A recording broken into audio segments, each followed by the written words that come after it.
back to Chase. Good piece of tackling by McDuffie. What a matchup right there. Chase is upset, but McDuffie a great defense there. And look at Burrow come over and wrap him up. And a flag on Chase, who went back for a second round. Unsportsmanlike conduct against number 1 of Cincinnati. Burrow tried his best to save it. Yep. Wow, that's a killer. You can't upstage a rep. Well, there's nothing quite like wide receiver drama in the NFL, and who better to break it all down than former Bills receiver Stevie Johnson, and we're happy to have you back on the show, Stevie. Let's get down to it. As we know, JaMarr Chase didn't get the new deal he was looking for heading into this season, and it was reported that he has no plans to negotiate a long-term deal while playing this year. He's got 97 yards off 10 catches through 2 games and had pretty costly unsportsmanlike conduct penalty in the fourth quarter of the Bengals' loss to the Chiefs. So, Stevie, is JaMarr's contract situation affecting his on-field performance? Yes, definitely. I'm going to say it is affecting his on-field performance, and that's a good thing and a bad thing. You know what I'm saying? It's like when you become one of those game changers and playmakers in the league, defenses begin to lock in on you. And now the numbers that you used to have that you feel like you should be negotiating with your franchise about, they're a little bit off. And if anybody know about negotiations and contract talks, it's brutal, you know, especially for the player. So I understand him not going into depth about that during the season, but a lot of situations is happening. We'll talk about another situation, the penalty you spoke of. Yes, it was a crucial time, and I definitely understand his frustration. But as an analyst, you can't let that happen. You can't let your frustrations get the best of you. Even though in his mind he's thinking, hey, this is an illegal tackle.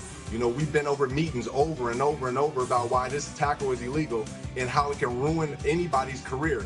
And with him going through contract talks, here it is. With that situation happening, numbers are low, a lot of things are happening. So as much as a player wants to say we don't feel the pressure, the air has definitely changed around us, whether we like it or not. He's just got to trust the process and stay the course. And then, of course, the Bengals lost Joe Mixon and Tyler Boyd in the offseason. And to make matters worse, they haven't had T. Higgins to start the season due to that hamstring injury. Are the lack of weapons around Chase feeding into his frustrations as well? Yes, absolutely. You know, and as we've seen on his rise, you know, you had other guys that was proven in the league, like T. Boyd, like Joe Mixon to carry weight. You had T. Higgins out there making plays. He was proven. So defenses, they had to game plan around a balanced team. Right now, you have guys that are proving themselves. Not saying they're bad, but now the defense can only identify where Chase is, and that makes it hard for you. But at the same time, like we said, you got to trust the process and continue that culture, because he's one of those guys that made a mark, like Chris Collinsworth, like AJ Green, Ocho Cinco. He gotta understand that he's got power. He's in a position of power, and he's got to rise above these situations. And trust the process. Okay, but bear with me a second here, Stevie. It also seems like there's always so much more noise around the receivers than any other position. Is there any particular reason why? Yeah, actually, I do have something that I thought about. So my perspective is we're running so much. We're running around. We're having fun. We look the best. We dress the best. We feel like we do.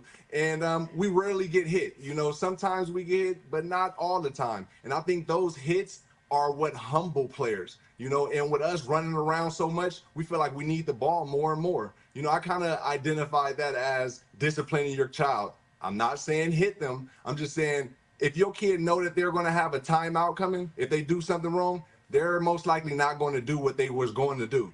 Sometimes as a receiver, you got to get hit. You know, we don't get hit enough, and, you know, that's on the defense to do.